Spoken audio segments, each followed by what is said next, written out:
concernant déjà le palier diplomatique, j'aimerais faire remarquer deux choses. Primo, que les gens attribuent cela au fait que notre pays soit à nouveau fréquentable, sorti de l'autarcie. Vous savez, les gens aiment bien les concepts dans ce pays. Segundo, les gens expliquent la ruée vers notre pays, n'est-ce pas, comme étant la résultante d'une diplomatie proactive et avant-gardiste du régime de Kinshasa, ce qui n'est totalement pas faux. Néanmoins, l'on parle très peu de ce que notre Congo gagne dans tout ça. Parce que généralement, et vous devez le savoir, celui qui vous visite connaît le mobile de sa venue. Et très souvent, c'est à ses propres intérêts promus. Il nous appartient à nous qui sommes tant sollicités de faire justement, d'avoir la nécessité de cette double analyse. La première, celle des véritables intentions de ceux qui viennent, mais également des dividendes réels que nous pouvons tirer de tout cela. Lors de mes consultations, je partage très souvent cette réflexion de Gaston Boutoul, qui stipule que la tendance naturelle de l'esprit humain est de croire avant de savoir. Et je pense que nous devons éviter cela.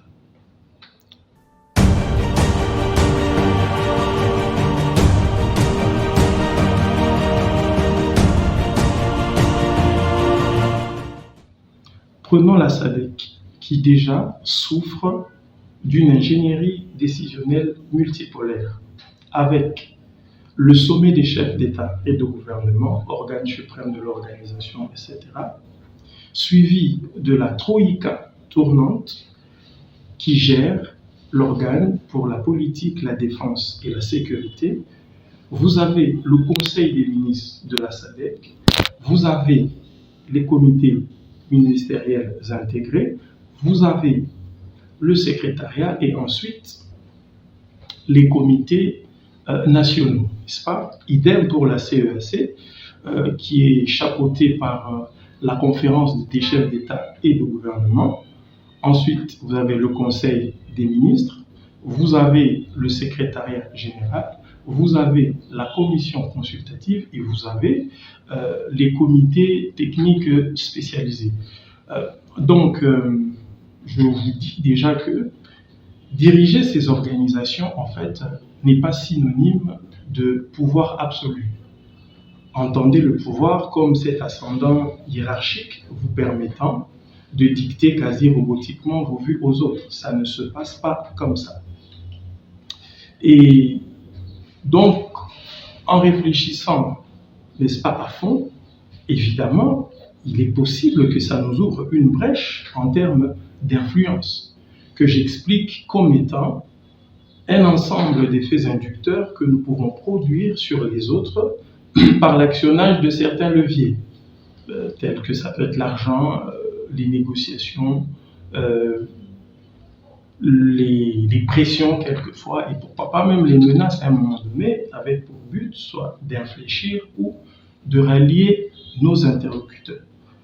Donc ça, c'est mon point de vue. Et concernant l'adhésion à l'EEAC, tenez, il va falloir beaucoup d'intelligence pour arriver à tirer notre épingle du jeu, parce que vous avez un ratio à l'exportation qui est de 941 millions de dollars en 2019 des États de l'organisation vers la RDC, contre moins de 50 millions pour la RDC vers ces États.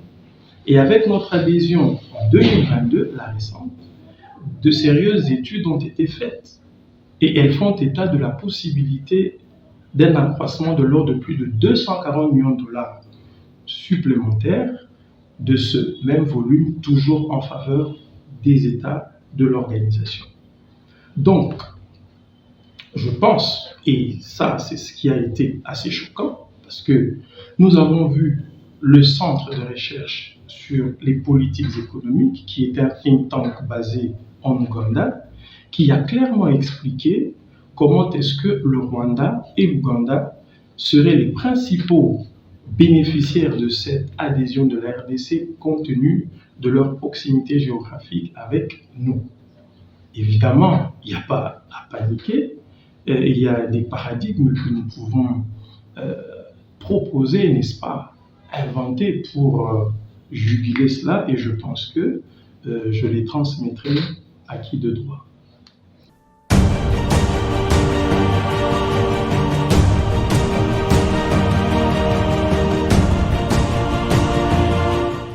Déjà, pour arriver à comprendre ce qui nous arrive, il faut premièrement faire un décryptage notionnel et définitionnel des concepts que nous énonçons, quelquefois abusivement, malheureusement, c'est-à-dire arriver à déterminer clairement ce qui se passe.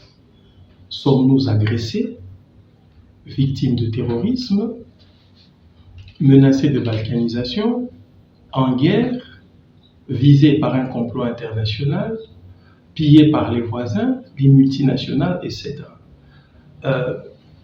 C'est-à-dire clairement le circonscrire. Et si nous sommes pillés, visés ou en guerre, attaqués, c'est par qui exactement? Les Occidentaux, les États de la sous-région, si ce sont les multinationales, lesquelles précisément? Eh bien, la plupart d'entre nous répondons par le syllogisme suivant. Ce sont les multinationales qui instrumentalisent leurs États, qui à leur tour utilisent certains États de la sous-région, ayant pour bras séculiers les groupes armés ou quelquefois même leurs propres troupes. Eh bien, c'est un postulat qui me paraît vraisemblablement correct sur plusieurs points. Seulement, ce que nous énonçons là nous renseigne en fait sur le pourquoi, le comment et par qui nous sommes attaqués. J'appelle ça les aspects exogènes de la guerre. À ne pas confondre avec les causes exogènes de la guerre, c'est strictement autre chose. Alors, ces aspects exogènes, donc, ils sont déjà connus parce que nous les citons et nous en parlons. Néanmoins, je pense que nous réfléchissons très peu par contre sur les aspects endogènes de la guerre. J'aimerais bien me faire comprendre, je parle bien des aspects exogènes et endogènes de la guerre, pas des causes. J'aimerais être bien compris, les causes c'est autre chose et on pourra en parler. Donc, par aspect endogène de la guerre, qu'est-ce que j'entends? Eh bien, j'entends les facteurs favorisants internes de la guerre.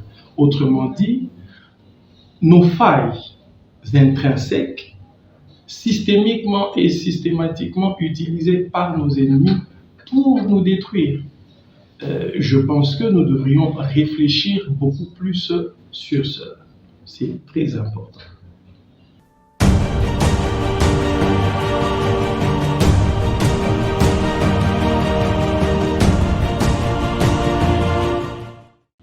Nous revendiquons à corps et à cri que nous sommes agressés pour nos richesses, ce qui n'est pas totalement faux d'ailleurs. Seulement, j'aimerais vous faire remarquer que nous ne sommes pas le seul pays au monde à avoir des richesses. Il y a même certaines théories qui naissent faisant état de la possibilité, n'est-ce pas, pour nous d'être le pays le plus riche au monde. Ils disent que certes, les autres États sont riches, mais pas aussi riches que nous, etc. Et ça va dans tous les sens. Mais observez les États-Unis, le Venezuela, l'Afrique du Sud, la Russie, et j'en passe. Sont-ils agressés pour leur richesse? Non. Vous savez, je me suis longtemps posé la question de savoir pourquoi ces pays sont riches mais en paix. Et ici, là, nous parlons bien des richesses minérales. Et le Congo, non. Et avec eux, on veut traiter en partenaire et c'est au Congo qu'on veut piller. Mais finalement, la réponse, elle est simple. Écoutez, si vous étiez par exemple promoteur d'une banque, quelle aurait été l'une des principales affectations que vous auriez faites d'abord en termes d'investissement et même plus tard en termes de charges. N'est-ce pas la sécurité? Promenez-vous en ville la nuit et observez les magasins, les boutiques. Ils sont tous hermétiquement fermés et gardés. Pourquoi? Eh bien parce qu'on sait que les voleurs existent. Je suis offusqué d'entendre à longueur de journée les gens se plaindre du fait que nous soyons agressés pour nos mines, etc. Mais attendez, ce n'est pas un fait nouveau. Lisez l'histoire des nations. Il en a toujours été ainsi depuis des temps immémoriaux. Et si nous ne faisons pas attention demain, on nous agressera pour nos eaux, pour nos forêts, et pourquoi pas même pour notre culture. Vous devez savoir, monsieur, que la Société des Nations actuelle est la pire des pétaudières. Croyez-moi. Donc, j'aimerais que vous reteniez ceci. Que si la communauté internationale a opté de nous piller plutôt que de traiter à égal avec nous, eh bien, c'est parce qu'elle est parvenue à la conclusion de notre faiblesse. Nous ne sommes pas agressés d'abord parce que nous sommes riches, mais premièrement parce que nous sommes faibles. Et concernant même nos faiblesses, je pense qu'il y a beaucoup de choses à éclaircir, eu égard à tous les amalgames qui se font actuellement là-dessus.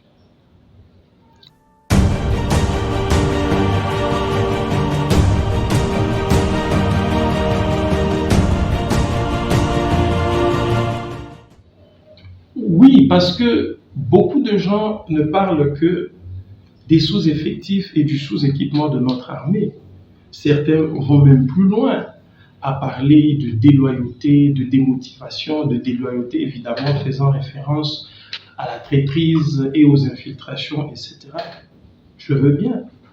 Seulement, l'une de nos plus grandes faiblesses, monsieur, qui malheureusement reste encore insoupçonnée à ce jour, savez-vous c'est laquelle?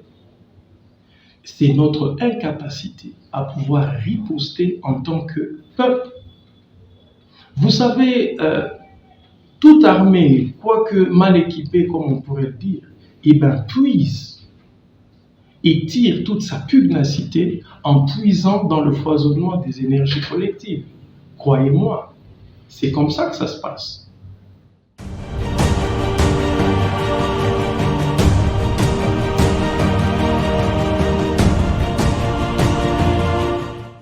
Pour y remédier déjà, évidemment, je vous le dis sincèrement, ça passe par ce que j'appelle la conscience nationale des enjeux de la guerre. Eh bien, par conscience nationale des enjeux de la guerre, j'entends, n'est-ce pas, l'homogénéisation. C'est-à-dire l'homogénéisation, c'est-à-dire le fait de rendre homogène le point de vue de l'ensemble de notre population au sujet de la guerre. Vous êtes de la presse, je vous défie de prendre votre micro et de sillonner la République. Interroger 100 Congolais, je pense que vous n'aurez pas moins de 20 versions différentes au sujet de la guerre, avec probablement des théories, les unes tout aussi erronées que les autres.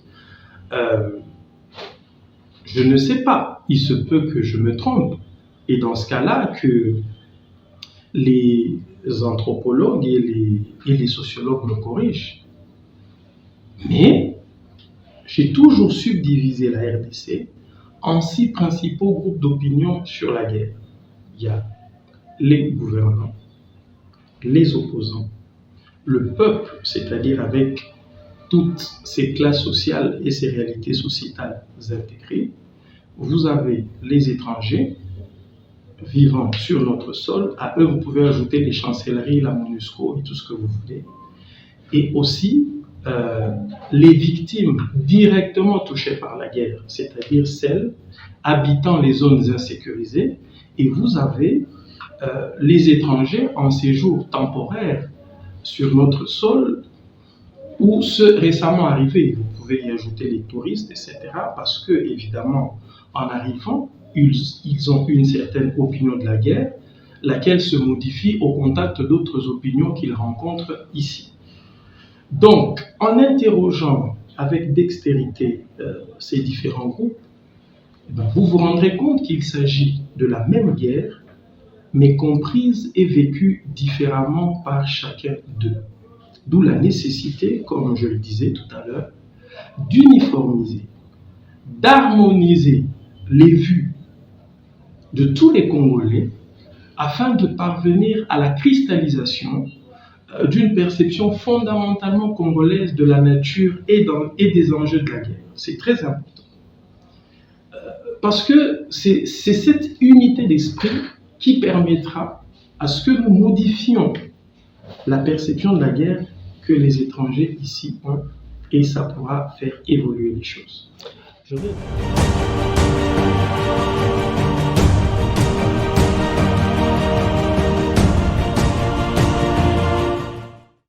Beaucoup n'ont pas encore compris que l'enjeu dans cette guerre est l'existence même de notre pays. Il faudrait que tous les politiciens, tous bords confondus, ouvrent l'œil et le bon. Parce que dans cette guerre, le pronostic vital de notre pays est engagé. Il risque de disparaître. Et beaucoup se trompent à penser que ce qui se passe à l'Est est à des années-lumière d'ici et que ça ne risque pas de frapper à nos portes. Seulement, j'aimerais vous faire comprendre que depuis ce que nous appelons affectueusement le Grand Katanga, jusqu'à l'ancienne province orientale, se concentrent bon nombre de minéraux du présent et du futur pour le monde. Et si un jour, monsieur, nous sommes amputés de cette partie de notre territoire, nous en comprendrons l'importance. Ou si, à contrario, nous nous battons et nous investissons à y rétablir la paix, la sécurité et la stabilité, vous assisterez au développement intégral de notre pays, et je vous rassure, avec tous les corollaires sociaux y afférents. Vous savez, j'ai toujours conseillé lors de mes consultations, parce que c'est une une réflexion que j'ai produite et que je partage un peu à tout va, c'est la suivante. L'homme sage est celui qui a le réflexe de choisir ses batailles toujours en fonction des enjeux et jamais des défis. C'est très important. Raison pour laquelle je demande à l'opposition d'arrêter d'utiliser les affres de la guerre pour mettre en lumière ce qu'ils qualifient d'incapacité du pouvoir à rétablir la paix à l'Est. Au pouvoir, je demande de continuer à se battre et bien entendu de renforcer nos forces de défense qui abattent un travail olympien malgré les circonstances. Et au peuple de Kinshasa et d'ailleurs dans le pays, de nous organiser, de nous lever, nous battre afin de réserver une résistance plus farouche et plus efficace à cette guerre injuste qui nous est imposée.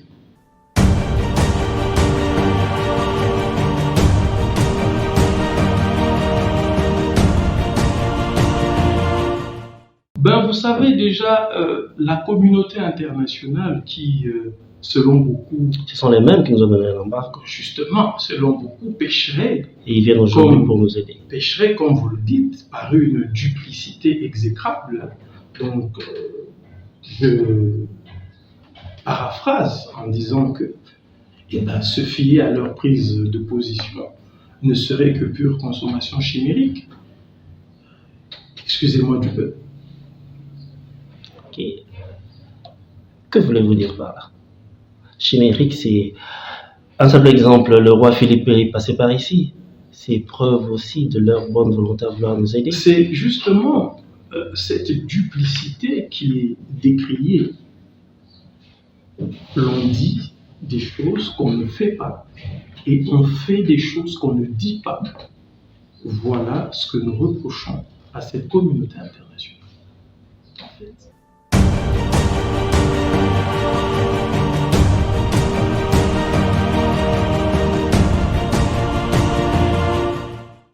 Vous savez, vous ne devriez pas me poser la question de cette façon parce que, vu sous cet angle-là, il me serait périlleux de vous répondre. La question devrait plutôt être celle de savoir quel est le plus grand perdant dans cette guerre. C'est toujours par ordre décroissant, toujours. Ne l'oubliez jamais. Je comprends un peu l'idée manichéiste et même confrontationnelle que vous faites de la guerre, mais retenez qu'il y a dans les formes actuelles de conflictualité un cynisme si complexe que la notion de victoire et défaite n'obéit plus forcément à la logique du gain et de la perte. C'est un peu plus compliqué que ça. Vous savez, j'ai toujours dit, tout le temps, que, et à qui veut l'entendre, le volet éclectique de la guerre reste son côté le plus sombre. Et bien pourquoi? Parce que sa gestion requiert un sens élevé de conscience et même de solidarité. De conscience parce qu'il faut être capable de se surpasser au point de lier son destin personnel à celui de son pays. De solidarité pour être capable de comprendre que quand on est une nation, monsieur, eh bien, il n'y a pas de victimes directement ou indirectement touchées par la guerre. Quand un est touché, nous sommes tous touchés. Parce qu'il suffit d'un peu d'égoïsme seulement pour ne pas se sentir totalement perdant dans une guerre. Peu importe l'issue des hostilités ou de quel côté du belligérant on se trouve, ou même qu'on soit co-belligérant. Et je peux vous le démontrer par le tableau suivant. Admettons, par exemple, qu'à l'issue de la guerre, l'on remporte la victoire. Eh bien, le pouvoir peut s'en targuer le mérite et réclamer pour cela d'autres mandats au peuple. Ou, en cas de défaite, maintenant, c'est-à-dire l'autre verbe, eh bien, les opposants peuvent clamer et dire tout haut, ils n'ont pas réussi à rétablir la paix et la sécurité, élisez-nous, nous y parviendrons. Les militaires pourraient dire, nous avons combattu courageusement, etc., en cas de victoire, et il nous faut toute la reconnaissance de la nation et tout ce que cela implique, ce qui est normal. Et je suis tout à fait d'accord avec eux, c'est leur droit le plus légitime. Mais vous entendrez certains militaires véreux dire que mais maintenant qu'on a mis fin à la guerre, comment allons-nous faire avec nos petites affaires de vente illicite de minerais et de contrebande, etc.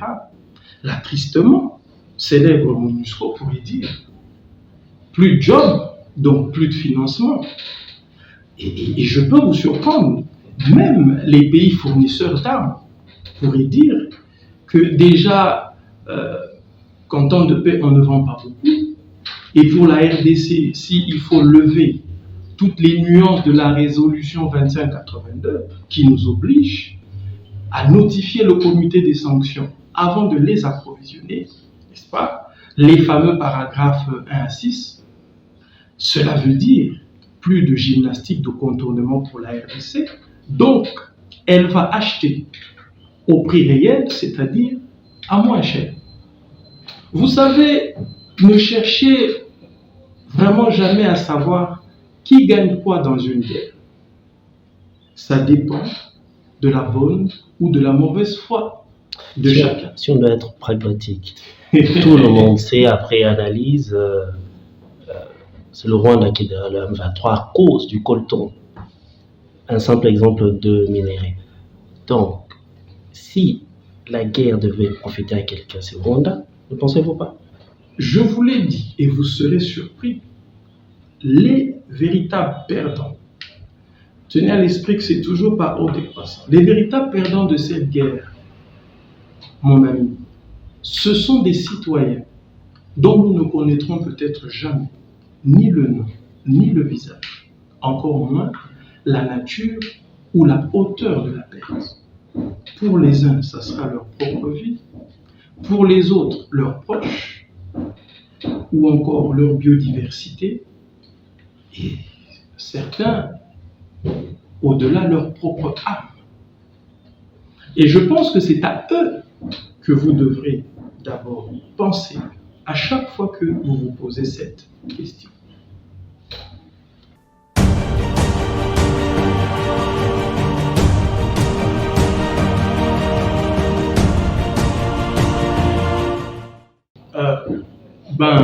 Premièrement, d'abord, passez-moi le pléonasme, enclencher un système d'éveil des consciences de tous les groupes.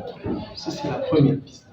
Et secondo, arriver à rallier l'opinion publique internationale qui est à ne pas confondre avec la communauté internationale. Vous savez, lorsque vous vous battez contre plus fort que vous, il faut non seulement frapper fort, mais surtout frapper juste, c'est-à-dire cibler les points vitaux.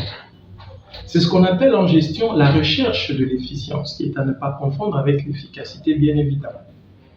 Et dans notre contexte, le point faible de ces gouvernements occidentaux qui nous font la guerre reste leurs opinions publiques. Tout gouvernement occidental ploie face à son opinion publique. Et juste une parenthèse, pour arriver à émouvoir l'opinion publique internationale, il y a des techniques spécifiques de pénétration. Et ça s'organise dans des labos conceptuels. Pas comme vous le pensez là. Et quelquefois, l'utilisation de ces techniques va jusqu'à l'utilisation de certains instruments humains.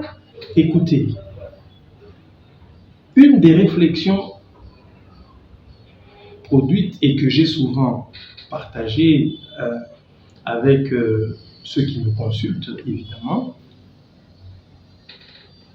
j'ai toujours dit, très souvent, avant de prétendre inventer, il faut se rassurer d'avoir fait un correct inventaire.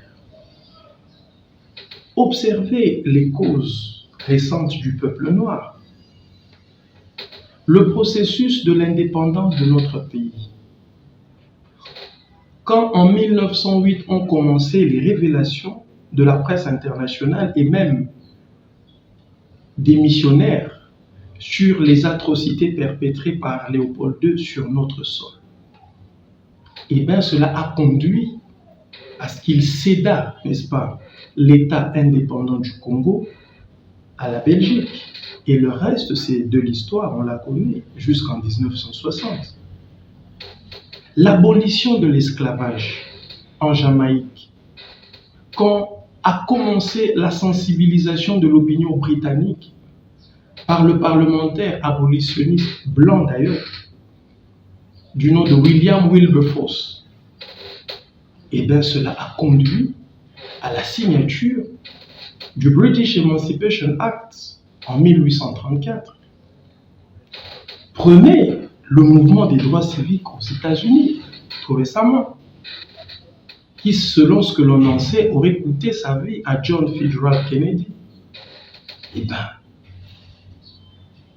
On conduit à la signature du Civil Rights Act en 1964. Et même, tout récemment encore, le processus référendaire ayant abouti à l'abolition de l'apartheid en Afrique du Sud en mars 92. Ça vous dit quoi? En observant toutes ces batailles du peuple noir, vous vous rendrez compte que les autochtones et même les victimes avaient combattu, s'étaient même soulevés, etc. Néanmoins, ces luttes ont connu un tournant déterminant quand la terre entière s'est liguée pour dire non. Et vous, la presse, avez un rôle capital à jouer en cela.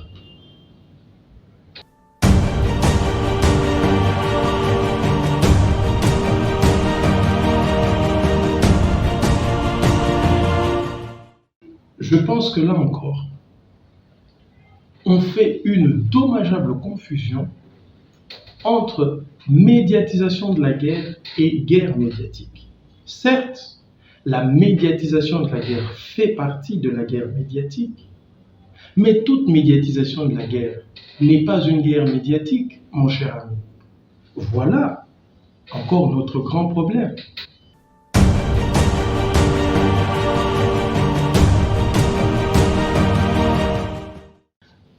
Avec quels éléments de langage? Avec quels éléments de langage? Je vous dis d'emblée que tout cela est contre-productif parce que ces gouvernants occidentaux font passer cela pour de la barbarie africaine. C'est compris comme ça, c'est-à-dire des sauvages noirs qui se violent et se découpent à la machette en pleine journée et à ciel ouvert. Qu'est-ce que vous pouvez espérer avec ça? Admettons par l'absurde que nous étions dans cette guerre. Quelles sont les cibles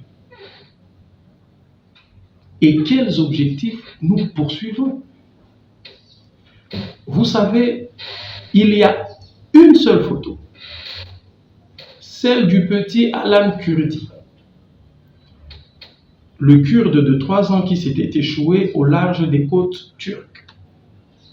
Eh bien, cette seule photo, postée dans un contexte polémologique savamment pensé, a suffi pour que les pays européens ouvrent leurs frontières aux migrants syriens. Voilà. Et pour d'autres pistes de solutions, je ne saurais les étaler ici, compte tenu de leur sensibilité. C'est la télévision.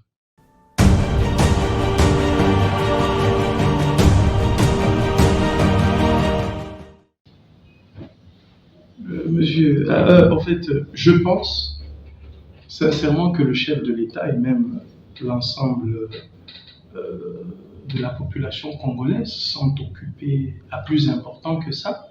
Non. Vous n'avez rien à dire? Je pense que j'ai répondu.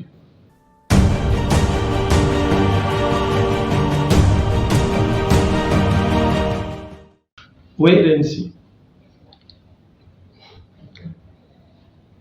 Juste cela? Yeah. Vous, en tant que politicien, analyste politique, vu le climat politique actuel, le tout dernier scandale, ne vous direz pas que, disons, le régime actuel devrait vraiment passer en 2023? Parce qu'avec l'affaire 21 000 $ des députés, pendant que le peuple souffre, et c'était la rentrée déjà, les parents sont en train de pleurer. Wait and see.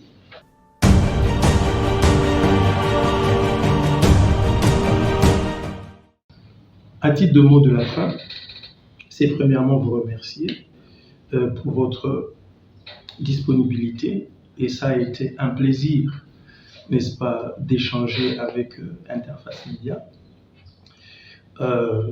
Et bien entendu, ce mot particulier va à nos forces de défense, nos vaillantes FARDC, qui, de concert évidemment avec les services d'intelligence, abattent un travail titanesque, nonobstant l'environnement délétère actuel. Nous sentons qu'il y a forte volonté à maintenir les proportions de notre territoire national et évidemment garantir la paix, la stabilité et la sécurité. Et tout cela avec le commandant suprême. Force à vous. Merci.